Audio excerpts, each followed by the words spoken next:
Where are you speaking? Rajiv, are you speaking? No. That means Honorable Finance Minister can now reply and also move the appropriation bills.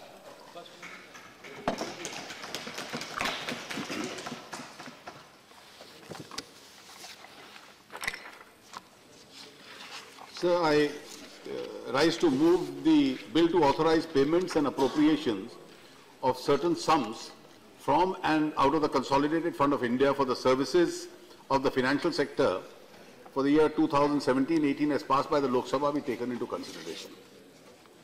So additionally, I also rise to move that a bill to authorize the payment and appropriation of certain sums from and out of the Consolidated Fund of India for services for the financial year 2016-17 as passed by the Lok Sabha be taken into consideration. So we've had a very long and a very fruitful, detailed discussion on the union budget, as it indeed should be during the budget session. And during the course of this discussion, almost all issues which concern the Indian economy have been brought forward and raised by the honorable members. Now the House, its sitting has been divided into two parts, and the discussion started in the first part of the budget session and has spilled over to the second part. And a lot of intervening events have also taken place, which are both of political and economic significance itself. And obviously, when the debate was initiated, and even towards the later part, a lot of honorable members got an opportunity which earlier, because of the disturbance in the last session, was not possible, to discuss threadbare the issue of demonetization and express their views on this. So the government fully stands by the decision that was taken by the government on the 8th of November 2016 as some decision which was eminently required in the larger interest of the Indian economy. We in the government do believe that in the last 7 decades, we have increasingly become, in terms of taxation, largely a non-compliant society. A society in which finding ways and methods of bypassing both the direct and indirect tax system had almost become a regular function. And it is not one trade or one group that one can blame. This had almost become a part of our life itself. One of my own first reactions after demonetizations in a public function was that when Indians go to buy property, and this has happened over the last 7 decades, you are quoted price in 2 ways. When in businesses books of accounts are maintained, there are 2 separate adjectives which are being used as to which is the formal accounting system, what is the informal accounting system. Let us for a moment detach ourselves from the political stands we have taken on this issue. In the current year, which expires on the 31st of March, as against a budget estimate of 16,25,000 crores, we have now put an estimate of 17 lakh crores as a possible tax collection this year, which is 8.5 lakh crores direct tax, 8.5 lakh crores indirect tax. That is the current estimation. I don't want an answer from anybody, but let each one of us, हम में से हर आदमी एक mental एक figure कर ले कि अगर टैक्स कंप्लायंसेस प्रॉपर हो इस देश में, तो ये जो डायरेक्ट टैक्स 8.5 लाख करोड़ है और इनडायरेक्ट टैक्स इस साल 8.5 लाख करोड़ है, ये संख्या कितनी होनी चाहिए। इसमें से एक हिस्सा राज्यों को जाएगा, फिर हम ऋण लेंगे, विल डू मार्केट बोरोइंग्स, और वो मार्केट बोरोइंग्स करके जो नेक्स्ट जनरेशन है उसके ऊपर उधार छोड़ के जाएंगे। कि हर देश में जो सरकार बनती है वो सरकार यही कहती है कि देश में हर सरकार यही कहती है कि पिछली सरकार मुझे ऋण में छोड़ गई। जितने भी अभी नए हाल ही 5 राज्यों के चुनाव हुए, हर मुख्यमंत्री की यह समस्या स्वाभाविक रहती है। और अगर ये टैक्स नॉन कंप्लायंस ये केवल केंद्र की समस्या नहीं है, राज्यों की भी समस्या है, तो इस व्यवस्था को अगर ठीक करना है और इसको दूर करना है तो क्या क्या रास्ते हम लोग अपना सकते हैं। और एक स्वाभाविक परिस्थिति थी कि देश की जीडीपी का 12.2% हिस्सा कैश करेंसी में हो, पूरे दुनिया में कहीं किसी देश में नहीं है। उसमें से 86% हाई डिनोमिनेशनल करेंसी में हो। और स्वाभाविक है कि जब कैश की व्यवस्था, जो अर्थव्यवस्था कैश के आधार पर ज्यादा घूमती है, तो जो समस्याएं कैश पैदा कर सकता है वो स्वाभाविक रूप से वो पैदा करेगा। चिदंबरम साहब नहीं है इस वक्त, लेकिन उन्होंने एक तर्क उठाया, despite demonetisation crime will still take place, corruption may take place, there may be fake currency, there may be terrorist incidents, there may be tax evasion. Of course, crime will continue as long as humanity continues. But the question we have to ask ourselves is cash a facilitator of that crime or not? And if it's a big facilitator of that crime, must we keep adding in the economy the component of cash, particularly when alternate avenues of running the economy are available? And therefore, if a large part of your economy can move towards banking transactions, if workmen can be paid salaries through the proper channel, their interest in getting social security schemes implemented to them will also increase. If school teachers are paid, then no management will be able to have one amount given and another amount signed. If school fees can be paid. Now these are all legitimate expenditures which can be done through a digital or a banking transaction. And therefore, a shock was necessarily required to be given into the system.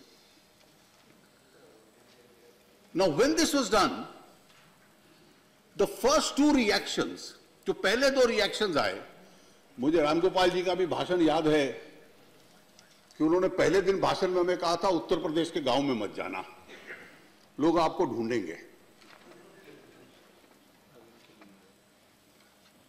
अब वो मतदाताओं को ढूंढ रहे थे इस बार। तो political assessment भी जो आपका था, इसका लाभ किसको होता है इस इवेजन का? इवेजन करने वाले तो 1 या 2% लोग हैं, और ये पैसा जो सरकार के खजाने में आता है वो गरीब आदमी के लिए इस्तेमाल होता है। और इसलिए उस गरीब आदमी को जब इसका लाभ मिलेगा, अगर सरकारी खजाना बढ़ता है, हम रोज यहां मांग करते हैं, अब कहा गया कि लोन वेवर कर दो, देश की सुरक्षा के लिए ज्यादा खर्च हो, ग्रामीण क्षेत्रों के लिए ज्यादा खर्च हो। तो इसलिए अगर जो सरकार कानूनी तौर पर लेजिटिमेट तरीके से सरकार का जो अधिकार है पैसा लेने का, उस पैसे लेने को टैक्सेशन के रूप में प्रयास करती है, और कई उद्योग हैं, अब रियल एस्टेट में भी आज जब से कॉर्पोरेटाइजेशन शुरू हुआ है, बड़े शहरों में बड़ी कंपनियां हैं जहां जो एक लेजिटिमेट ट्रांजैक्शंस की तरफ जा रही हैं। एक समय हम फिल्म इंडस्ट्री का सुनते थे, एक प्रकार से पिछले कुछ सालों में लेजिटिमेट ट्रांजैक्शंस की तरफ पूरी कॉर्पोरेटाइजेशन के बाद वो उद्योग गया है। और इसलिए एक एक अगर उद्योग उस दिशा में जाता है तो कोई भी राजनीतिक दल केवल अपने हित को सोचने के लिए, और मैं चाहूंगा कि विशेष रूप से कांग्रेस के हमारे मित्र, कि क्या आपका जो आकलन था एग्जैजरेटेड था? हर व्यवस्था के बारे में कह दिया कि वो व्यापार 70% लूट गया, वो 80% लूट गया। हमें नवंबर के, दिसंबर के जब रेवेन्यू के आंकड़े आए तो वो तो सामने नजर नहीं आ रहा था। Anecdotal evidence can be anecdotal and unreal, but revenue targets are real. जो एक्साइज का पैसा भरता है मैन्युफैक्चर पे, जो खरीदारी के बाद वैट का पैसा भरता है, वो तो रियल होता है। जो कहानी और किस्सों के आधार पे होता है वो तो कई बार बनावटी भी होता है। अब अभी अनिल जी कह रहे थे कि रियल एस्टेट ट्रांजैक्शन में स्वाभाविक रूप से फर्क आएगा, क्योंकि वो एक ऐसा उद्योग था जिसमें कैश कंपोनेंट बहुत ज्यादा था। लेकिन जब हमने आंकड़े देखे 2 राज्य छोड़ के, नवंबर के महीने में तो फिर भी पुरानी करेंसी अलाउड थी अपवाद के तौर पे, दिसंबर में तो अलाउड नहीं थी। 2 बड़े राज्यों को छोड़ के हर बड़े राज्य का दिसंबर का वैट कलेक्शन बढ़ा।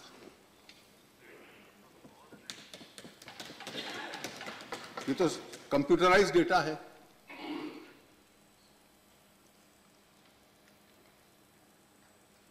अब आपको लगा कि जीडीपी 2% गिर जाएगी अचानक, और ज्यादा चली जाएगी। कुछ ने तो कह दिया नेगेटिव में चली जाएगी, एक ने कह दिया 3% के करीब आ जाएगी। मैंने एक एनालिस्ट के कमेंट सुने। और जो सबसे ज्यादा प्रभावित तिमाही थी अक्टूबर, नवंबर, दिसंबर की, उसके आंकड़ों में भी ऐसा कोई सुझाव नहीं आया। तो पहली बार इस देश में एक तर्क, जो पार्टी ने 50 साल जिस देश पे हुकूमत की हो, कि इस देश की सेंट्रल स्टैटिस्टिकल ऑर्गेनाइजेशन के फिगर्स डाउटफुल हैं, यह तर्क एक नया पैदा कर दिया। देखिए, ये बात ठीक है, कुछ प्रश्न उठाए गए, शंकाएं थी, आंकलन की बात है, एक आपका दृष्टिकोण है, पर वास्तविकता ये है कि जो टैक्स कलेक्शन बढ़ा है, बैंकों में पैसा जमा हुआ, उस पर टैक्स भी आया है, एक वास्तविकता है, उसको हम नहीं उस पर बहस करते। पर यह भी एक वास्तविकता है कि आपने पुराने नोट की पेमेंट यूटिलिटीज़ में, रेलवेज में, पेट्रोल पंप्स पे, बिजली के बिल के भुगतान के लिए आपने उसकी अनुमति दी, तो उसलिए वो बढ़ा है। और ये भी बात ठीक है कि देखिए, ये प्रोविजनल है आपका जीडीपी का नंबर, मैं इसमें ये बहस का विषय नहीं है। हम आंकड़ों पे, जीडीपी फिगर्स पे डाउट नहीं करते। एक सेंट्रल स्टैटिस्टिकल ऑर्गेनाइजेशन भारत की ऐसी है, उसकी जो प्रतिष्ठा है, विश्वसनीयता है, उस पर हम प्रश्न चिन्ह नहीं लगाना चाहते। पर सवाल, उन्होंने स्वयं ये बात को कहा है कि अभी तक इनफॉर्मल सेक्टर का, इनफॉर्मल इकोनॉमी का, असंगठित क्षेत्र पे टीसी आनंद का ये बयान है कि इसका क्या प्रभाव पड़ा है, वो जून महीने तक हमको उसकी जानकारी मिलेगी, उसके बाद हम अंतिम आंकड़े देंगे। तो उसका इंतजार कर लें। ये कहे कि कोई प्रभाव नहीं हुआ, ये उचित नहीं है। ओके।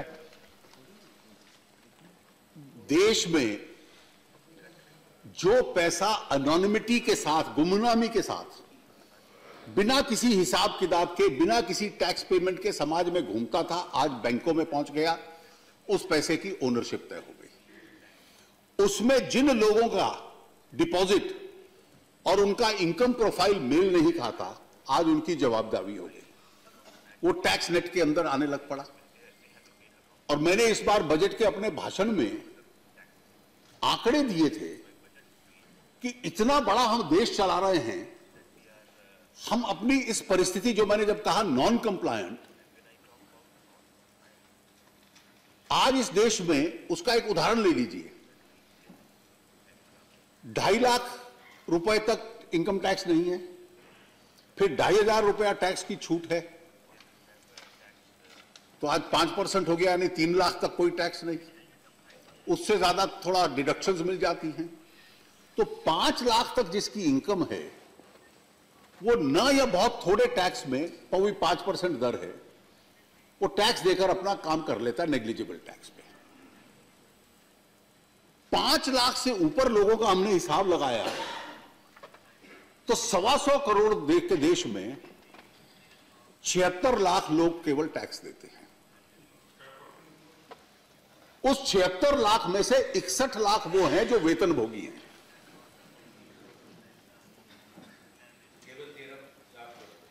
तो आप पूरा 16-17 लाख से डील कर रहे हो, जिसमें सब वकील, doctor, architect, professionals, industrialist, businessman, traders, ये सारी जो दुनिया है, अब इस नेट को बढ़ाना है, नहीं बढ़ाना है। और 18 लाख लोग इसमें वो हैं जिसमें 2-4-5 लाख जिन्होंने डिपॉजिट नहीं कराया, जिससे ज्यादा डिपॉजिट कराया, और उनके आमदनी का जो प्रोफाइल है उसके साथ मेल नहीं खाता।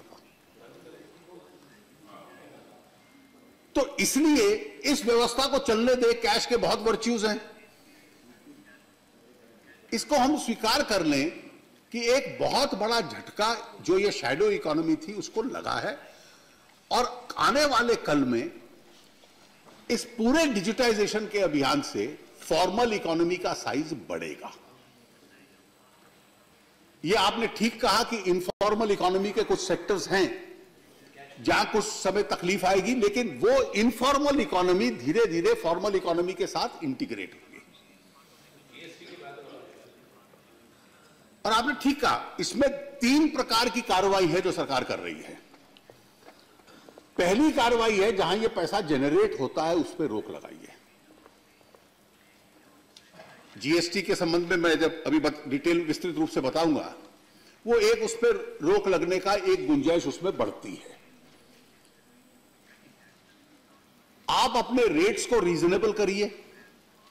हमने जो इसीलिए एंट्री पॉइंट रेट है टैक्सेशन का उसको 5% कर दिया, यानी 5 लाख तक।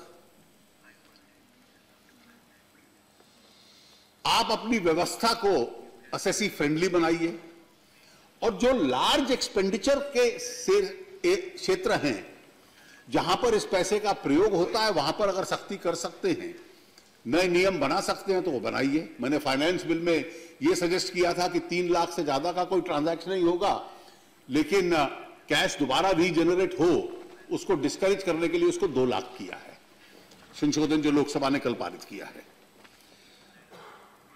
आज इस सारे से बैंकिंग ट्रांजैक्शंस का, डिजिटलाइजेशन का एक बहुत बड़ा एक्सपेंशन हुआ है, और धीरे धीरे जो ये पूरा पैसा अब व्यवस्थित रूप से आएगा और फॉर्मल इकोनॉमी का साइज बढ़ेगा, राज्यों का भी और केंद्र का भी इससे राजस्व बढ़े, इसकी संभावना बढ़ेगी। और ये केवल एकमात्र स्टेप नहीं है, ये एकमात्र कदम नहीं है। पहले दिन से एसआईटी जब से सुप्रीम कोर्ट की हम लोगों ने स्वीकार की, हम लोगों ने एक कदम उठाया फॉरेन बैंक अकाउंट्स के संबंध में। ब्लैक मनी का कानून पास किया, लोगों को एक अवसर दिया कि विदेश में कुछ है तो उसको डिक्लेयर कीजिए, नहीं तो कार्रवाई होगी। उसके बाद जितनी भी डिटेल्स आई हुई थी आज तक फॉरेन बैंक अकाउंट्स की, उनकी असेसमेंट्स कंप्लीट करना, उनके खिलाफ क्रिमिनल प्रोसिक्यूशंस डालना, जिन केसेस में संभव था, एविडेंस थी। जो केसेस उन लोगों के थे जो रेजिडेंट इंडियंस नहीं थे, उनको कानून की प्रोटेक्शन मिलती थी। बेनामी कानून को लाना, उस पर अब कार्रवाई शुरू हो चुकी है। दुनिया भर के अलग अलग देशों के साथ कोऑपरेशन करना, G20 देशों के साथ प्रधानमंत्री जी ने 2014 में ब्रिस्बेन में शुरू कर दिया था। अमेरिका के साथ हमने पटका इनिशिएटिव में हिस्सेदार हो गए कि कोई भारतीय नागरिक वहां और कोई उनका नागरिक हमारे यहां, और अंत में होगा कि जो देश उस अरेंजमेंट के हिस्सेदार हैं, जो विदेशों में खर्चेगा या कोई एक्विजिशंस करेगा, उसकी रियल टाइम इंफॉर्मेशन आएगी। स्विट्जरलैंड जो एक केंद्र माना जाता था, अब उन्होंने भी डिटेल्स देनी स्वीकार कर ली हैं। इसके अलावा यहां से काला धन बाहर चला जाए और घूमकर वापस आ जाए, इसके जो रास्ते थे मॉरिशस का, साइप्रस का, सिंगापुर का, 1996 से कोशिश हो रही थी कि उन ट्रीटीज को रीनेगोशिएट करें। पिछला 2016 एक अच्छा ऐतिहासिक वर्ष रहा जिसमें तीनों देशों के साथ हम लोगों ने रीनेगोशिएट कर ली और वो जो राउंड ट्रिपिंग का पूरा रास्ता था उसको रोका। लोग मानते थे कि वो रुक गया तो इनफ्लो फॉरेन कैपिटल का बंद हो जाएगा, रुपए डॉलर की पैरिटी पे असर पड़ेगा, बिल्कुल असर नहीं पड़ा। लेकिन एक जो रास्ता था हम लोगों ने रोका, एक आईडीए स्कीम लाए जो एक सक्सेसफुल स्कीम थी। और इस सारे प्रयासों से एकमात्र उद्देश्य यह था कि अगर हम ये उद्देश्य रखते हैं कि भारत दुनिया में सबसे तेजी से बढ़ने वाली अर्थव्यवस्था है, तीसरा साल लगातार साल बड़ी अर्थव्यवस्थाओं में हमें वो स्थान प्राप्त हुआ है, हम डेवलपिंग देशों में आगे की पंक्ति में हैं, तो कम से कम एक हम टैक्स नॉन कंप्लायंट इकोनॉमी है जिसका टैक्सेशन बेस वो है जिसका मैंने अभी आंकड़ा आपको दिया कि इस आंकड़े के आधार पर देश चले, इस व्यवस्था को परिवर्तित करना है। और मुझे खुशी है इस बात की कि राजनीतिक दृष्टि से भी इसका लाभ हुआ, लोगों ने इसका समर्थन किया क्योंकि कदम अच्छा था। मैंने बजट के भाषण में गांधी जी का एक वाक्य कोट किया था कि right cause never fails, Gandhi ji ने ये कहा था और ये सही मायने में उसका उदाहरण है। जहां तक बजट में टैक्सेशन के प्रपोजल्स हैं, ये इसी नीति के तहत कि ये टैक्सेशन बेस बढ़े, जो 5 लाख से नीचे वाली कैटेगरी है उसमें हमने नॉमिनल टैक्स कर दिया केवल 5%। और उसके पीछे मैं एक कारण तर्क भी बता दूं। टैक्स बेस बड़ा रहना चाहिए, टैक्स ट्रांजैक्शंस रिकॉर्ड होने चाहिए। उस बेस को और छोटा कर दे उसका कोई लाभ नहीं है। 3 लाख तक तो लगभग टैक्स देना ही नहीं पड़ेगा उसको, 3 से ऊपर अधिक से अधिक देना पड़ेगा तो 10,000 रुपया। अगर कोई डिडक्शंस क्लेम कर लेता है, 4-4.5 लाख की डिडक्शंस भी उपलब्ध रहती हैं, तो शायद उसको 1,000-2,000 रुपया देना पड़े। लेकिन रिकॉर्ड पर्पसेस के लिए लोगों की इनकम और उसकी ट्रांजैक्शन का रिकॉर्ड बनता रहे, ये एक प्रयास उसके लिए हमने ये किया। देश की इकोनॉमी फॉर्मलाइज हो और इस फॉर्मलाइज्ड इकोनॉमी में एमएसएमई का बहुत बड़ा रोल है। तो जितनी भी देश की कंपनीज हैं उसमें 96%, 96% वो हैं जिनकी टर्नओवर 50 करोड़ से नीचे है। तो जो मैंने सरकार की एक कमिटमेंट थी, आपके समय जो डायरेक्ट टैक्स कोड बना था उसमें भी ये सुझाव था, सबके लिए था। लेकिन हमने जो 50 करोड़ तक टर्नओवर वाली कंपनीज हैं उनका टैक्सेशन लेवल 25% कर दिया जाए ताकि इंसेंटिव रहे, वो फॉर्मल रहे। और जो लोग इंडिविजुअल नामों से काम करते हैं उनके ऊपर भी इसका लाभ उठाने का एक इंसेंटिव रहे कि अपने व्यापार को इसमें कन्वर्ट करने की कोशिश करते रहे। पिछले साल भी अफोर्डेबल हाउसिंग को हम लोगों ने काफी राहत दी थी, इस बार भी दी। लॉन्ग टर्म कैपिटल गेन्स की अवधि कम कर दी, प्रोजेक्ट कंप्लीशन करने की अवधि हम लोगों ने बढ़ा दी।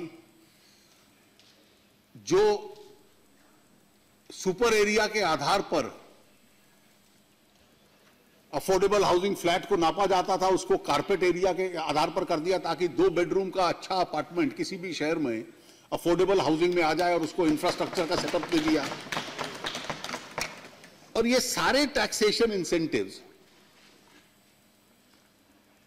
हम लोगों ने जो दिए उसके पीछे उद्देश्य यही था कि जो कुछ सेक्टर्स में धीमापन आया है अपने आप के अंदर बढ़े। जीएसटी के संबंध में माननीय उपाध्यक्ष जी, मैं कहना चाहूंगा कि बहुत चर्चा, विवाद, कमेटी और इसके बाद हम लोगों ने सर्वसम्मति से जीएसटी को पास किया। और मैं ये मानता हूं कि ये सारे सदन की भी, पूरे देश की भी, केंद्र और राज्यों की मिलाकर it's a joint initiative which the whole country has taken. और जिस स्पिरिट के साथ ये पास हुआ, हम लोगों ने उसी स्पिरिट को इसको आगे बढ़ाया है। आज इनडायरेक्ट टैक्सेशन का अधिकार और उसकी प्रक्रिया तय करने का अधिकार जीएसटी काउंसिल के पास चला गया। GST council in that sense is India's first federal decision making body. प्रधानमंत्री जी का यह आग्रह था मुझे कि जीएसटी काउंसिल के निर्णय जो होते हैं वो 3/4 वोट से होते हैं, जिसमें 33% वोट केंद्र का है, 1/3 2/3 राज्यों के हैं। पॉलिटिकल लेवल पर अगर हम लोग उसको चलाएंगे तो उस आंकड़े को हासिल करना सरल था, लेकिन वो रास्ता सही नहीं था। इसलिए हमने एक भी मुद्दे पर जीएसटी काउंसिल में वोट से निर्णय नहीं किया और सब निर्णय सर्वसम्मति से किए। और कारण यह है कि फेडरलिज्म राज्यों का हित का इंटरेस्ट है और central state relation delicate subject है। और मैं सभी राज्यों की तारीफ करूंगा, और इसमें तमिलनाडु एकमात्र राज्य था जो जीएसटी के विरोध में था, लेकिन जब देश ने स्वीकार कर लिया तो उनका भी पॉजिटिव और एक्टिव पार्टिसिपेशन रहा। कांग्रेस पार्टी के भी जो राज्य रहे, उत्तर प्रदेश में उस वक्त समाजवादी पार्टी की सरकार थी, आपके प्रतिनिधि आए, बिहार सरकार, इन सब सरकारों का एक सकारात्मक रवैया था कि हर समस्या की हल ढूंढनी है। हम लोग 12 मीटिंग कर चुके हैं, एक एक मीटिंग 8-8, 9-9 घंटे चलती है, 2-2, 3-3 दिन की होती है, और उसमें ऐसे निर्णय करने थे जो लगभग सहमति से कर पाना इतना सरल नहीं था, लेकिन हर निर्णय अंत में सहमति के साथ हुआ और एक भी स्थान पर हमें वोट डालने की आवश्यकता नहीं पड़ी। और उसमें केवल 2 प्रोसीजरल चीजें इंपॉर्टेंट बाकी हैं। उसमें जो सिद्धांत थे जिस पे हम तय करेंगे वो प्रिंसिपल्स तय हुए। एक बहुत कठिन निर्णय थे।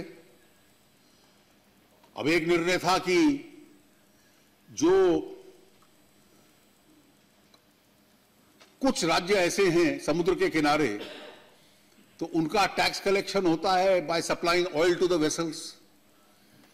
अब स्ट्रिक्टली स्पीकिंग वो जो टेरिटरी है समुद्र की, वो स्टेट की टेरिटरी नहीं आती, वो केंद्र की टेरिटरी आती है। तो राज्यों से कैसे वो छीना जाए, अब ये इसके ऊपर कानूनी रास्ता ढूंढना ताकि राज्यों को का रेवेन्यू कम ना हो। अब एक सबसे बड़ी समस्या आज भी है जो कभी ना कभी देश को सोचनी पड़ेगी कि टैक्स एक हो जाएगा, लेकिन एक ब्यूरोक्रेसी केंद्र की है, एक राज्य की है, तो कभी क्या इसकी फेडरल ब्यूरोक्रेसी टैक्सेशन की बनेगी। अब दोनों के बीच में अधिकार क्षेत्र का बंटवारा कैसे होगा, और यह बंटवारा भी जो सिद्धांत हम लोगों ने तय किए वो सर्वसम्मति से कर लिए।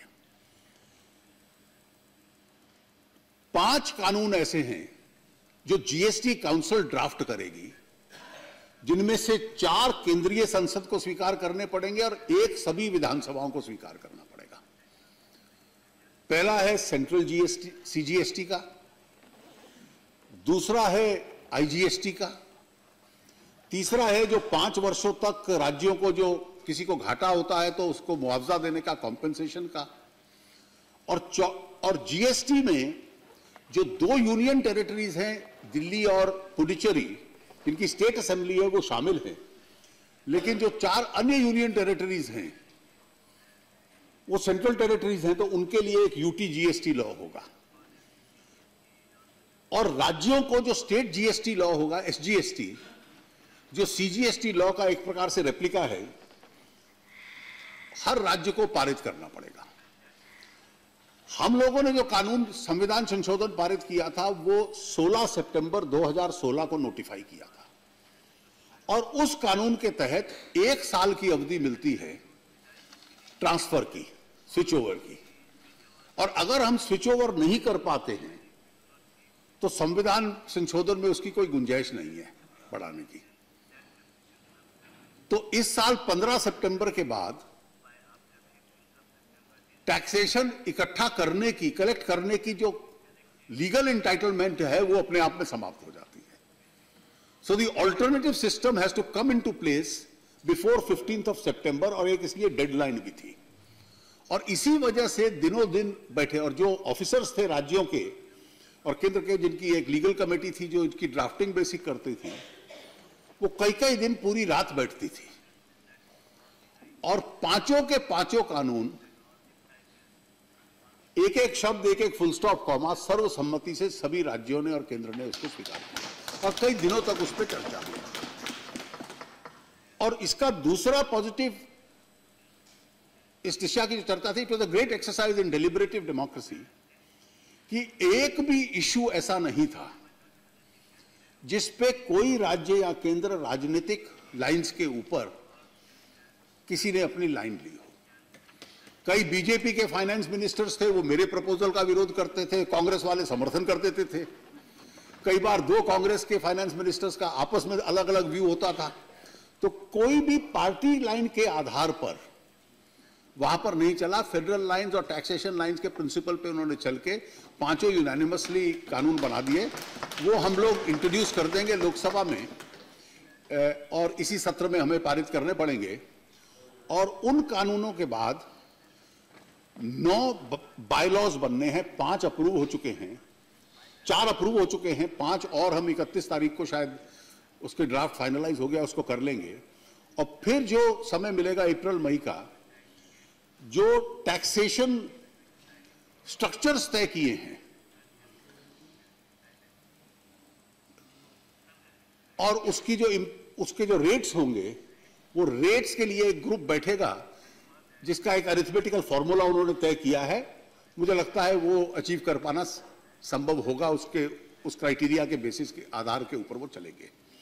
इसका असर क्या होगा? अभी जीएसटी काउंसिल ने तय किया कि टेंटेटिवली हम 1 जुलाई से इसको लागू करेंगे।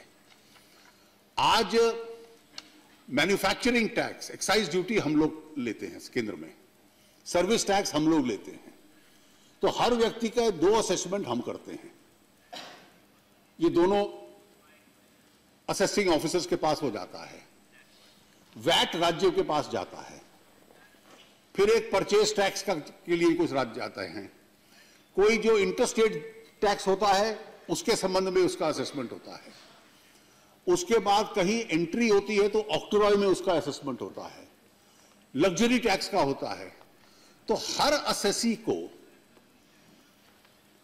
4 से लेकर 8 तक असेसिंग अथॉरिटीज के सामने हर साल जाना पड़ता है। आज उस असेसी को केवल एक टैक्स लगेगा और एक अथॉरिटी के साथ उसका इंटरफेस होगा। और जो टैक्स कलेक्शन होगा वो टैक्स अपने आप कंप्यूटर सिस्टम पे जिस राज्य और केंद्र के दौरान होगा, उसका फॉर्मूला डिसाइडेड है, वो उसके हिसाब से उसका डिवीजन होता जाएगा हाथ के हाथ ही। उसके अतिरिक्त किसी भी मैन्युफैक्चरिंग प्रोसेस में जो पहले इनपुट टैक्सेस दिए जा चुके हैं, जो अगली स्टेज पे टैक्स दिया जाएगा उसका इनपुट क्रेडिट मिलेगा। क्योंकि आज हर स्टेट में टैक्स अलग होता है तो वो क्रेडिट नहीं मिलता। तो जो tax on tax already paid है वो कंपोनेंट हट जाएगा। जो ये राज्यों के बाहर हम देखते हैं कि ट्रकों की कतार खड़ी रहती है, उसकी आवश्यकता नहीं पड़ेगी। और अब एक एक्सपर्ट ग्रुप बना है कि ये जो टोल नाके हैं जिन पे गुड्स और सर्विसेज का फ्री मूवमेंट रुकता है, इनको किस प्रकार से हटाया जाएगा। पूरे देश भर में वो उसकी सिफारिश, इन्हीं मिनिस्टर्स की एक कमेटी उसकी सिफारिश अपने हाथ से कर रही है। और ये एक हिस्टोरिक कदम है क्योंकि दोनों सदनों ने इसको यूनानिमसली पास किया और काउंसिल ने भी उसी स्पिरिट को आगे बढ़ाकर उसको यूनानिमसली तय किया है। और इस वर्ष आज के बजट के साथ इसका लिंक ये है कि जो भी इनडायरेक्ट टैक्सेस हम अप्रूव कर रहे हैं, शायद वो उस दिन तक चलेंगे जिस दिन तक जीएसटी नहीं आएगा। जब जीएसटी आएगा तो वो अपने आप में स्वाभाविक रूप से समाप्त हो जाएंगे। कई ऐसे सेसेस हैं जो जीएसटी के अंदर अपने आप में सब्ज्यूम होंगे। कुछ 5 वर्ष के लिए, क्योंकि कॉम्पेंसेशन है, जब कॉम्पेंसेशन का बिल आएगा तो मैं एक्सप्लेन करूंगा कि कॉम्पेंसेशन कहां से पे किया जाएगा। उसकी उन्होंने प्रक्रिया, जो लग्जरी और सिन प्रोडक्ट्स हैं उस पे जो हाई रेट ऑफ टैक्सेशन है, उसके टैक्स को 28% तक रखेंगे और उसका जो एक्स्ट्रा पोर्शन है वो उस कॉम्पेंसेशन फंड में 5 साल के लिए इस्तेमाल होगा और 5 साल के बाद टैक्स के अंदर सबस्यूम होगा, एक प्रक्रिया जो काउंसिल ने तय की है। अध्यक्ष जी, इसके अलावा इस वर्ष, आने वाले वर्ष में सरकारी खर्चे को लेकर कुछ टिप्पणी की गई। हम लोग जो रेवेन्यू टारगेट बजट एस्टीमेट में था उसको एक्सीड करेंगे। ऑलरेडी रिवाइज एस्टीमेट हमारा ज्यादा का है, आखिरी कुछ दिन इस वर्ष के बाकी हैं, उसमें हम लोग जानकारी इसकी दे देंगे।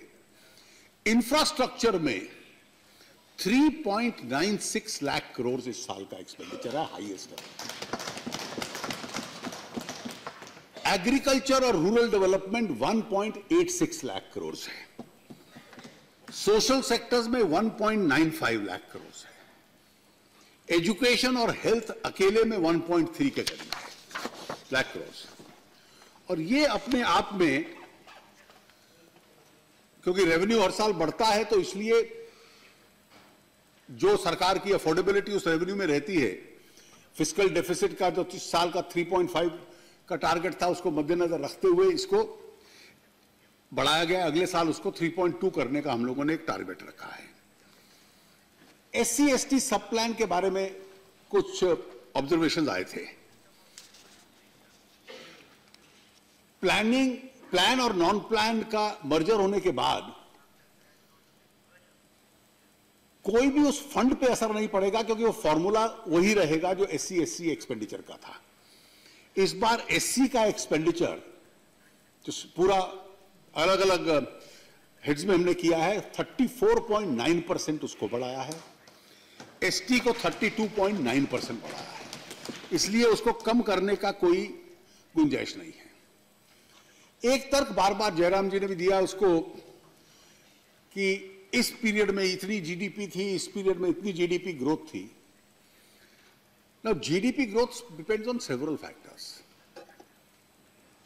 It can depend on domestic factors, it can also depend on the overall international environment. If we look at the pre-91 stage, our growth rates were very marginal. They started picking up significantly post-91. 2003 to 2008 globally was a boom period. And in a boom period, when the world does well, everybody flies with the world. So the global tailwinds also give you a push. What do you do when the global situation becomes adverse and hostile? And last 3 years has been extremely challenging as far as the world is concerned. And in those 3 years to maintain 7.5% plus minus and be the fastest growing amongst the major economies of the world, that's the real challenge. When the going is good, everybody is at his best. It's only when the going is challenging that your real test is determined. Very good. Yes, I agree with you that when tailwinds are there, you do very well. But the fact is there were strong headwinds in 2008-9, but 10, 11, 11, 12 we still did well. So it's a continuum, there are ups and downs. So I expect that grace, that what good was done and achieved should also be acknowledged. That is also in the interest of the country, so that this impression does not go, which is created. Now we are not having elections, that what was achieved during bad times earlier should also go on record. Otherwise, this is not a question of debate between us and you. We compliment what is being achieved, but also have the grace to compliment what was achieved earlier.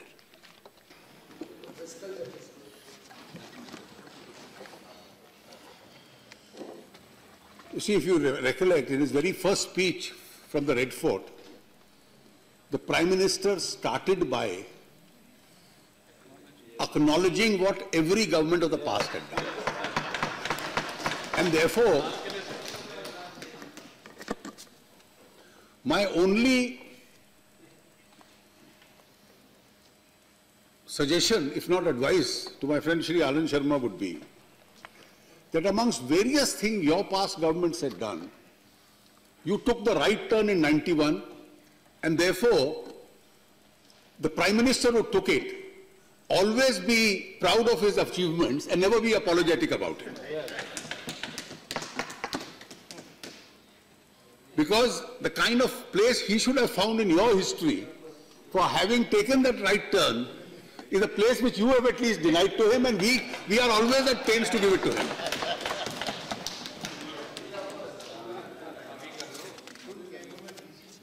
Sir, there have been,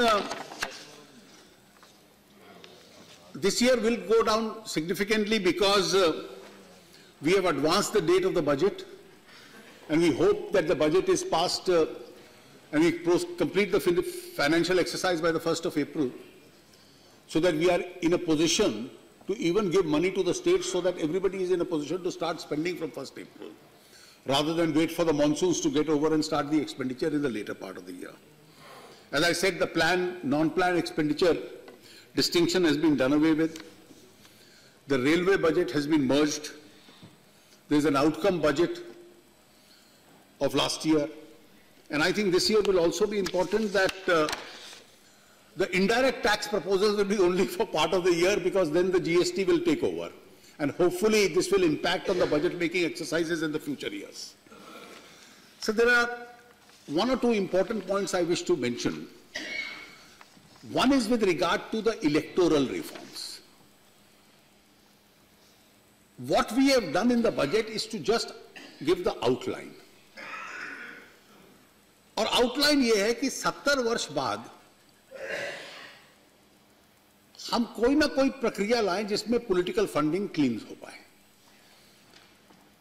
और इसमें हमने ये सुझाव रखा है कि check की जो पेमेंट हो, एक व्यवस्था हम लोगों ने 2002 में जब सरकार थी, और मैंने हमेशा स्वीकार किया है कि उस वक्त कांग्रेस पार्टी ने एक कमेटी बनाई थी, मनमोहन सिंह जी उसके अध्यक्ष थे, उसकी रिकमेंडेशंस भी थी, हमने उसको मिला था, और उस वक्त सरकार, वाजपेयी जी की सरकार, उस संशोधनों को लाई थी। थोड़ा फर्क पड़ा, बहुत फर्क नहीं पड़ा। उसके बाद जब मौजूदा राष्ट्रपति जी वित्त मंत्री थे, तो मैंने उनको एक प्रस्तावना दी थी उस तरफ से कि क्योंकि इसमें और सुधार करना है, सो पास टू थ्रू ट्रस्ट जो हैं, इलेक्टोरल ट्रस्ट, मैंने एक पत्र उनको लिखा था, तो उन्होंने उसको स्वीकार किया था कि कुछ लोग चाहते हैं कि उनकी बैलेंस शीट में ये डिटेल्स ना आए। तो उस वक्त के बजट में उन्होंने फाइनेंस बिल में उसको स्वीकार किया था। थोड़ा उससे भी अंतर हुआ, लेकिन आज भी ये फर्क नहीं पड़ा। इसलिए हमने ये चुनाव आयोग का सुझाव था कि कैश डोनेशंस को 2000 पे लाया जाए, हमने वो सुझाव को रखा है। दुनिया भर में डिजिटल फॉर्म में कलेक्शन होता है, और वो उस तरह से जितना कलेक्शन होगा उस पर भी टैक्स की माफी रहेगी, ये प्रावधान है। और इलेक्टोरल बॉन्ड्स की एक स्कीम बनेगी, और मैं चाहूंगा कि सभी राजनीतिक दल उस स्कीम बनाने के लिए जो जो उनके सुझाव हैं हम लोगों को दें, ताकि इसको किस तरीके से बिल्कुल क्लीन किया जा सके। अब एक बहुत स्वाभाविक कठिनाई है, and there is a legitimate difficulty. People have been wanting to give by check, but they cite two practical reasons why they don't want to do it. Our names get disclosed, the opponents will target us, and tomorrow when we do business, somebody will file a PIL and say, you gave money in election, so you have got a contract. तो उनको लगता है कि अगर हम ईमानदारी से देते हैं और ट्रांसपेरेंट तरीके से देते हैं तो कोई कठिनाइयां तो नहीं पैदा कर लेंगे। अब क्लीन मनी भी आ जाए और जहां तक संभव हो ट्रांसपेरेंसी भी हो जाए।